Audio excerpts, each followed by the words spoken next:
I thank God for this wonderful and gracious occasion today to have these young ones to be received in the fellowship of the disciples of Jesus Christ while being confirmed and having the great privilege to be the part of this church. I thank Reverend David Livingston, the district superintendent of Goa district, and also the senior pastor of the church, Reverend Shantraj, and the pastorate committee and the pastorate conference members for having been gracious enough to create this occasion of receiving this membership and inviting me to receive them in the membership of the church.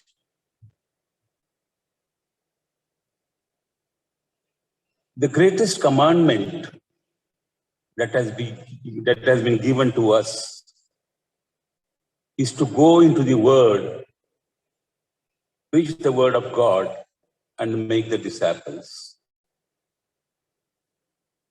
Making disciples and making part of them to be the fellowship of Jesus Christ is the greatest mission of the church in the world.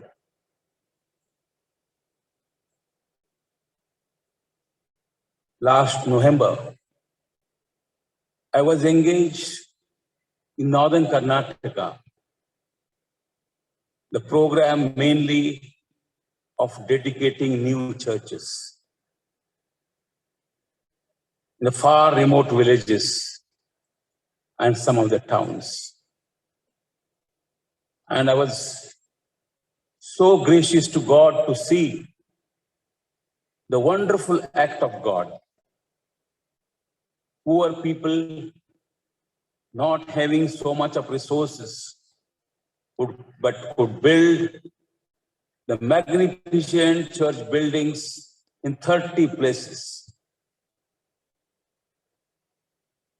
And these dedication programs were participated not only by that church alone, but neighboring churches, encouraging them and showing their brotherhood in Christ, join the great festivals of dedicating the churches.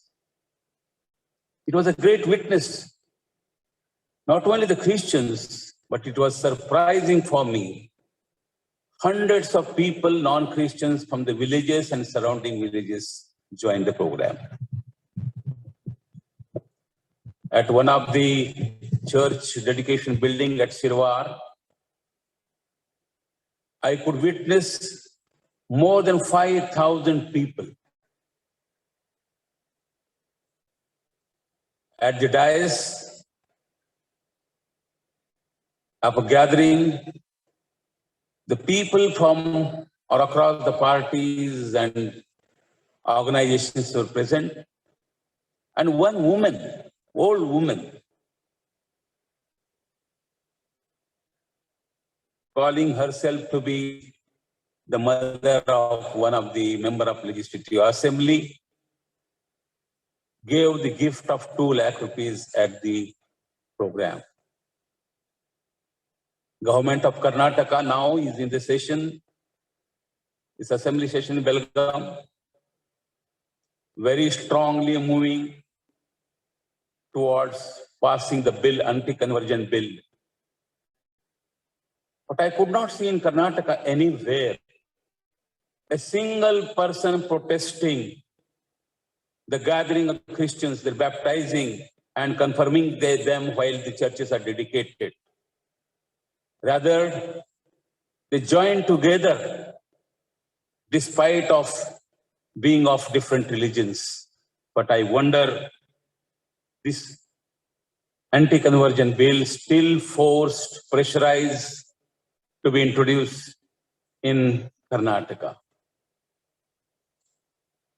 This is a great witness that church is growing, and particularly Methodist Church is growing. And today, I'm so thankful to God for this blessed occasion to have received these young ones into full membership of the church. There are two very important sacraments in the life of the church, despite of whatever denomination they believe. One is baptism and other is confirmation. Baptism is mostly carried when the parents bring their children in the church, hold them in their arms, and get them baptized. Mostly. Of course, we have adult baptism. Today, I'm so glad, and I would like to congratulate the parents who brought their children maybe before more than 15 years before the altar, and the child is baptized by water. Child may not know anything about, these children may not know about, many of them perhaps, but the parents made their vows that they will grow their children in the Christian atmosphere of their teaching and nurturing them, to grow them as a Christian young children. And today, you may be very happy today, and it must be most the blessed day in your life that you could see your children grown, your Christian families, and are received with the sacrament of confirmation. Sacrament of baptism is baptism of word, but the sacrament of confirmation is believed to be baptized by the pouring of the Holy Spirit. And that's how now, today, you become with the great privilege to be the disciples of Jesus Christ and join the whole historical chain of those who confirm and become the members of the church, rather become the disciples of Jesus Christ. And that's a great blessing to these young ones and to the parents today. And it's also a great celebration for the church today, because it is a sign of growing church, the sign of being obedient to the greatest commandment of Jesus to make his disciples.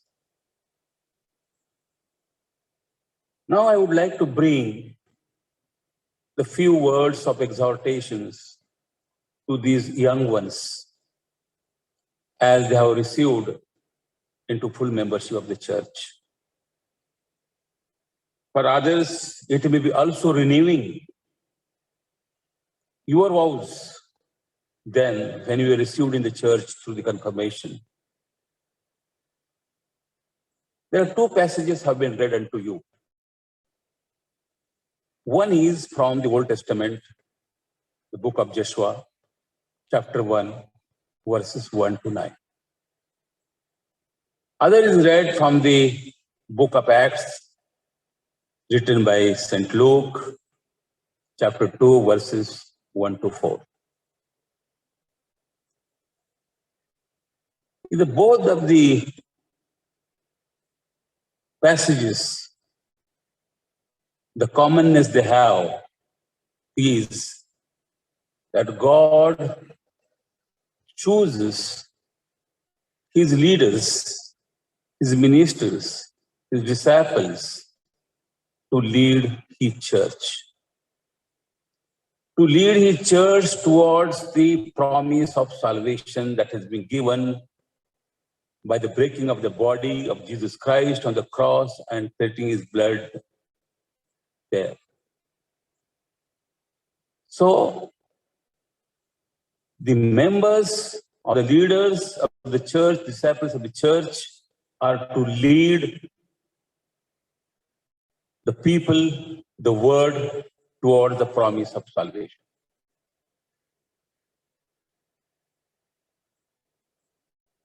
The first passage we see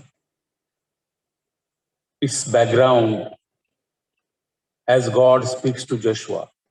He says, Joshua, now Moses is dead. Moses is no more. And now you have to take these people, cross the Jordan, and occupy the land which has been promised to you.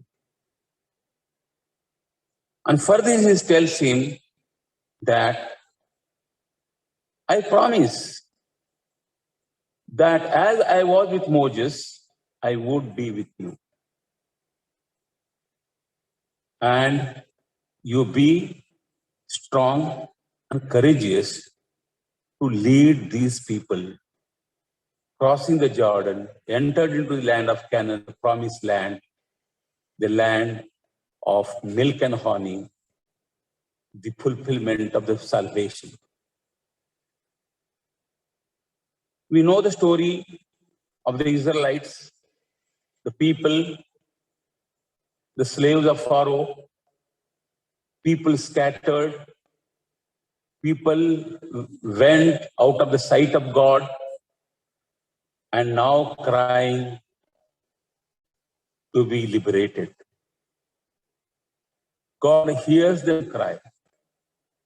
God has heard the cry, also promised them that you will be my people, I will be your God, and I will make a nation out of you. And I promise you a land of milk and honey, which is symbolically the salvation. And to fulfill that purpose, God needs people to fulfill God's purpose, promise. And that's how God chosen Moses. 40 years of the journey from the land of slavery towards the land of promise.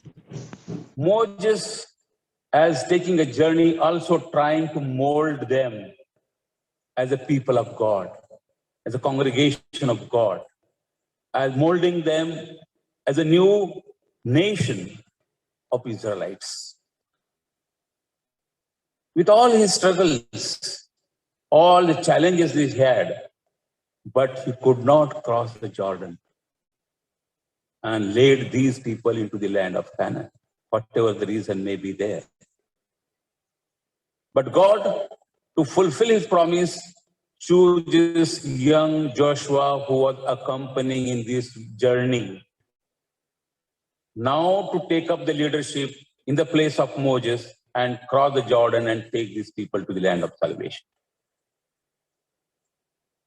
After the death of Moses, God is having conversation with young man Joshua.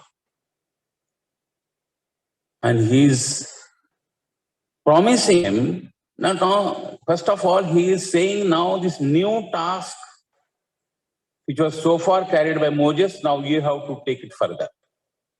Secondly, he promises that I would be with you as I was with Moses. And therefore he says, you be strong and courageous because I am going to be with you. This is the promise again God makes to Joshua. As he makes his promise to Joshua, he also exalts, he gives the word of exaltation to Joshua. And he says, you need to follow the word of God, which is given in the form of the law of Moses. And he says, you reflect, you read and reflect and meditate so that it will equip you, it will give you success, it will give you prosperity, and it will bring you righteousness, so that you will be effective enough to lead these people of Israelites to the promised land. In other words, what I'm trying to say that God has now given the leadership of Moses to the new young man Joshua. Our leadership is transferred because task is yet to be completed. And today, we are in the same situation. In the congregation, the church, we are born perhaps here. We have our Sunday school studies. We become the part of the youth fellowships. We become, you see, the confirmed members of the church. That's how we become the part of the pastorate committee, pastorate conference, and govern this church towards his goal. We become old and we die. But church never dies. Church, God invites new young people who have been part of this church congregation before. Now when they're young, God invites them and say, now I want to confirm you. I want to bless you so that you become the future leaders of this congregation and thereby become the whole church to lead them towards the promise of salvation that has been made unto us. That's how they become actively dedicating work of the church. They fulfill the purpose of the church. And that's how God looks at them. Now, as God looked at Joshua, God looks at them and have the same conversation as God had with Joshua. And now, today, God is speaking to these all young ones. God is promising to you all that He is going to be with you. He is not going to forsake you. He is asking to you to be courageous enough. And also, He says, the key of your success, the key of your prosperity is the Word of God. You rely on the Word of God. You read the Word of God, meditate on the Word of God, so that you will be equipped and you will be successful. And that's how believe that Word of God will be the lamp on your path of your discipleship. And that's the reason why we gave you the copy of the scripture to each one of you. Because the Word of God is going to lead you, encourage you, equip you, and make you successful. This is part of the Old Testament where God chooses the leader for his further fulfillment of the promise. If you look at the another part of the scripture that has related to you, the book of Acts, chapter 2, verses 1 to 4. And prior to that, we all know that Jesus is crucified, dead, raised, presented himself to the doubtful disciples, make them more believe or strengthen their faith that Jesus is resurrected with all the attempts he could. And living with them 40 days after the resurrection, before his ascension to the heaven, he tells his disciples that all of you will not leave the Jerusalem till the Holy Spirit comes upon you. almost 50 days. And he says, the Spirit will come upon you. And that's how we read in these verses, the Holy Spirit came upon them. And each one of them, like the tongues of the fire, with a great sound, and they were transformed. They remained no more ordinary people. They became the true disciples of Jesus Christ, empowering with the power of the Holy Spirit. They were baptized by the Holy Spirit. They were driven out of the water. Jesus at the Sea of Galilee drew them out of water. But now, having the life, the ministry of Jesus Christ on the earth along with him, after the ascension of Jesus, now the Holy Spirit is coming upon them, empowering them and making them the disciples of Jesus Christ, with all empowerment they need to take the gospel into the world, with all the power, the courage, the strength they need to go into the word and preach the gospel and transform the people, making them disciples. And today, though you young people might have been baptized by water, whatever manner it may be, the water is significant. You are baptized by water. But now you are baptized by the power of the Holy Spirit. This sacrament of confirmation is symbolic, and the belief that you must have that today you are baptized by the power of the Holy Spirit.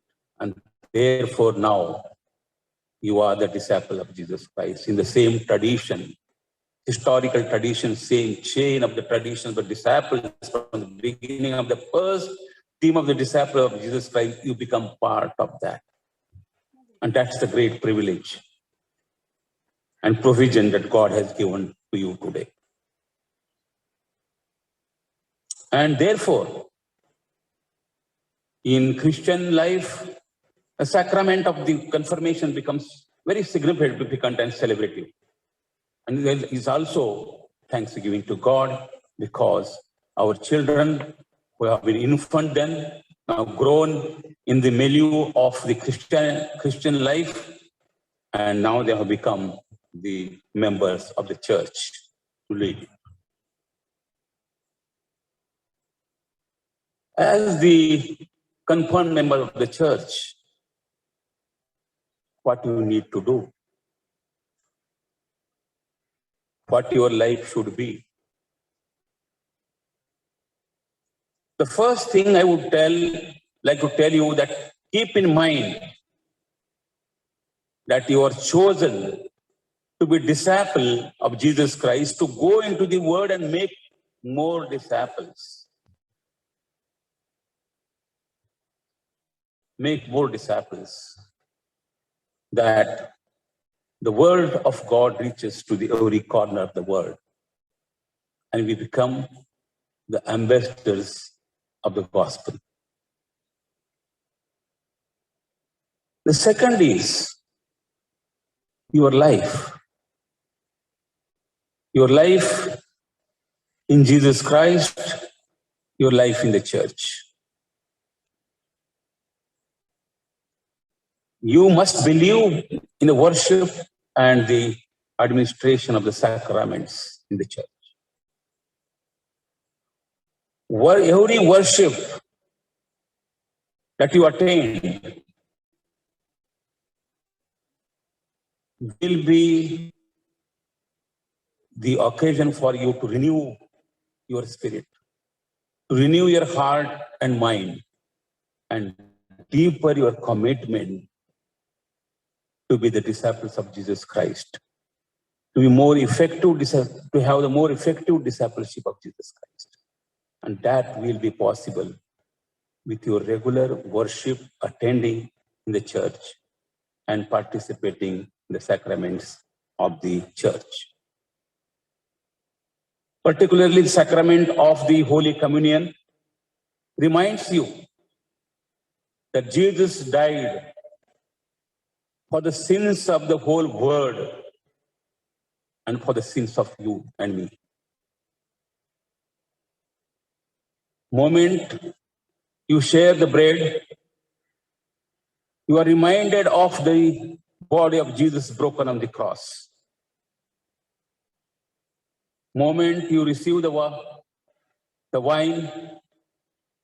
the cup of wine, it's reminded you of the blood of Jesus Christ shed on the cross for the washing and cleansing the sins of yours and mine. So you strengthens your faith further that the shedding of the blood of Jesus Christ and breaking his body has assured you, promised you the salvation. That's how it says the God loved the world so much that he has given his only begotten Son, who died on the cross for the sins of the whole world. And whoever believes in this act of the sacrifice of Jesus Christ as a plan of God is the promise of eternal life to you all. So this sacrament of Holy Communion and other sacraments in the life of the church will always promise you for your further discipleship of Jesus Christ and your salvation therein. As a church member, you are the member of the local church, so locally and globally, you are the member of the Methodist Church in particular and the universal church in general. So you are connected to the whole church of the universe. But when you remain true to your local church, you connect to the Methodist Church, you connect to the global church, the universal church, whose head is a Christ. In order to do this, we also to participate in the ministry of Jesus Christ. Rather to continue the ministry of Jesus Christ, which he had during his earthly ministry before his death. His ministry is to preach and teach. So, edifying, educating the children in the Sunday schools, the youth in the youth fellowships, women in the women's associations, the adult fellowship of the Methodist men, and so on. All the forums, the church forums, are there where you educate them, participate in educating and nurturing them. You lead them so that they all become equipped to receive the promised salvation. So, besides your worship, participating in the administration of the sacraments, you are to also take the responsibility of edifying the members of the church with various categories. You also become responsible as a disciple of Jesus Christ to serve the people who are in need. Give them service. You already said in your promise when you are taking the vows. Service to the poor, service to the sick, service to the needy, service to the orphan, and service to the widows. That is the primary task of the church. By serving these vulnerable communities or sections of the society, you are witnessing the love of God.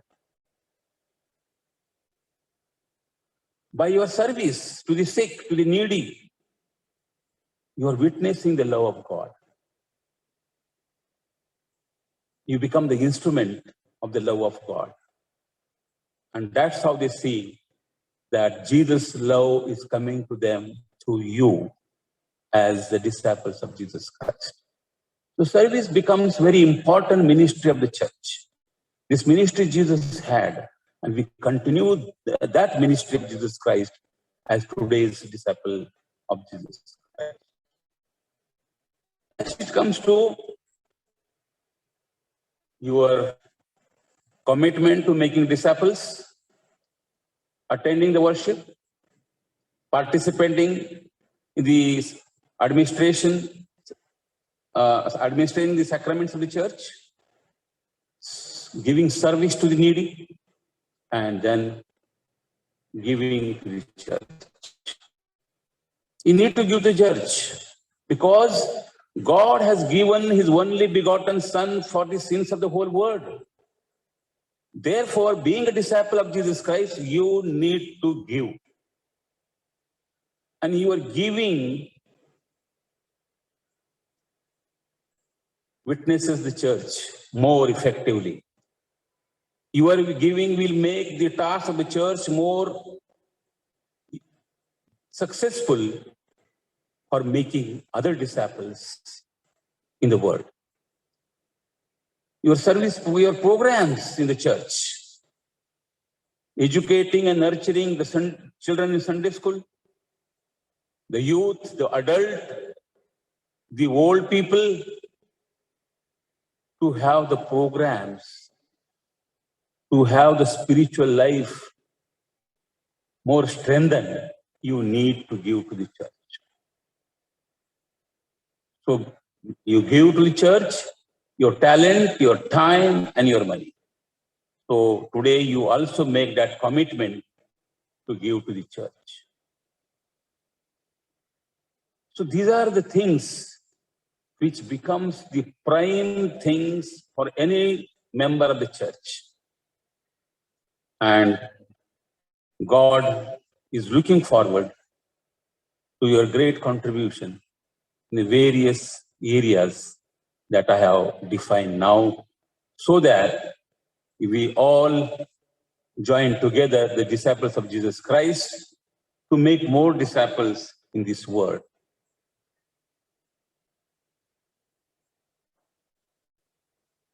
And fellowship, I said, when I was laying hands on your head, I said, now you are part of the true discipleship of Jesus Christ. You are part of the true fellowship of the disciples of Jesus. Word they use fellowship. You are not going to be disciple alone. Yes, you are a disciple of Jesus Christ, but your discipleship will not be effective unless you are part of the fellowship of the disciples of Jesus Christ.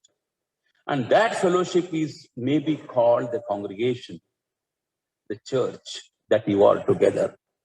Your togetherness, your sharing, your caring to each other, joining to the common task, the shared vision of the church, and working for it is the true fellowship of the disciples of Jesus Christ. So therefore, your presence in the worship of service, your presence in the programs of the church, your presence in the good times and bad times of the members of the church, your presence in joining the thanksgiving for the good things that have happened to one of the members of the church are the signs of the true discipleship and the fellowship of the disciples of Jesus Christ. Sometimes we see that, sometimes we think that I have all my prayerful life, I spend moments for reading scripture and meditating in my house. Not enough. Because God has created the congregation, the church, as fellowship of the disciples of Jesus Christ. And God works through that. And God blesses each one of you as a fellowship. Once there was a person in the church, a member, very active in the church. Very active and a lot of contribution. Once there was some differences of this gentleman with the pastor. He stopped coming to the church. 1 month he did not attend the church, neither he did not attend any program of the church. After waiting, the pastor went to his house. And he was alone. Those were days of winter. He put some logs, burning them fire, and just enjoying the warmth, having his chair there, sitting on the chair. Pastor entered. He looked at the pastor. He did not respond to the pastor. He was so angry. Pastor pulled the chair by the side and sat by the side of him. Pastor was looking at him and he was looking at him, but no conversation.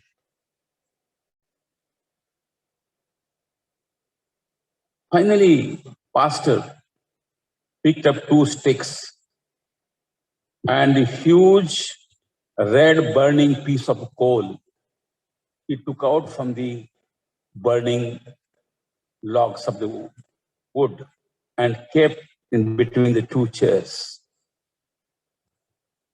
Both of them started looking at that piece of the coal.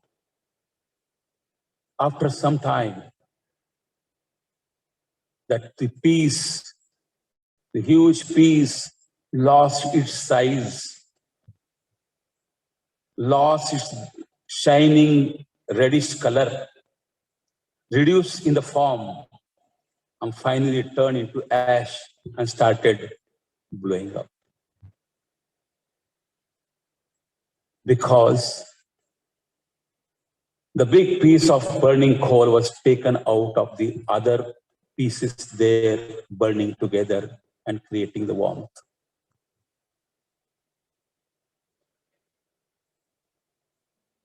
It is exactly the same. If you leave the fellowship of the disciples of Jesus Christ, the church, your life will be not effective. Because the mission that has been given to us as a shared mission, where we all join together. And God has blessed us with this kind of fellowship of the congregation, which exists only in Christianity, nowhere else. And therefore, my young ones who have been confirmed today, don't go out of this church. Continue to be part of this church. Continue to be the part of this worship. Continue to be the part of the sacraments given here or performed here. Continue to be the part of one of the organizations wherever you are qualified, and engage in teaching and preaching and serve the needy along with your other brothers and sisters in the church, and give to the church what is needed, and continue to have this fellowship without leaving it. And this would bless you. Last, I said, today you are the members of this church confirmed. After some time, you will be participating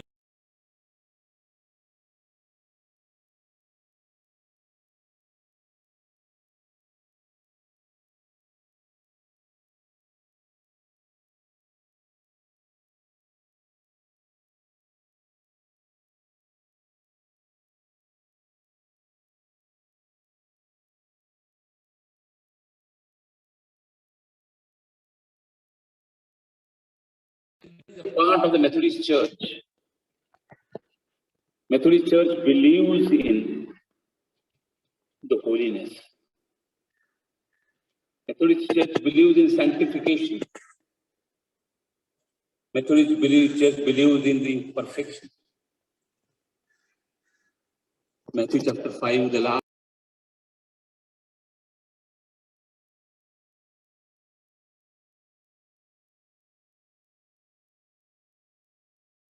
With our discipleship of Jesus Christ and having this sanctified life. And sanctified life is very simple. Someone asked John Wesley, the founder of the Methodist Church,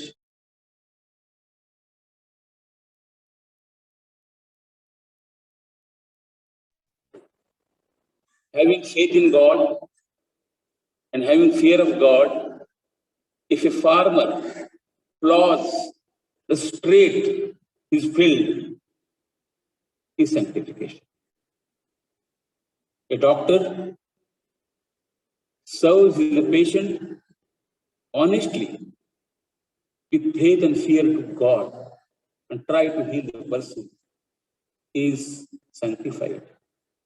The teacher who teaches honestly with fear of God and considering her mission as a teaching is a sanctification. Keeping ourselves on all the bad habits of drinking, smoking, drug, all those things that affect your body and mind and spirit. If one is engaged in it and gives up, comes out of, is also sanctification. So all things that sanctify you, that make you perfect to some extent, as your Heavenly Father is perfect, is the faith of Methodism. So, to be perfect is also the word is to be holy. As your Heavenly Father is holy, you need to be holy. Holy in all these sense of having been sanctified. So this is a life, sanctified life that we want to have on all our acts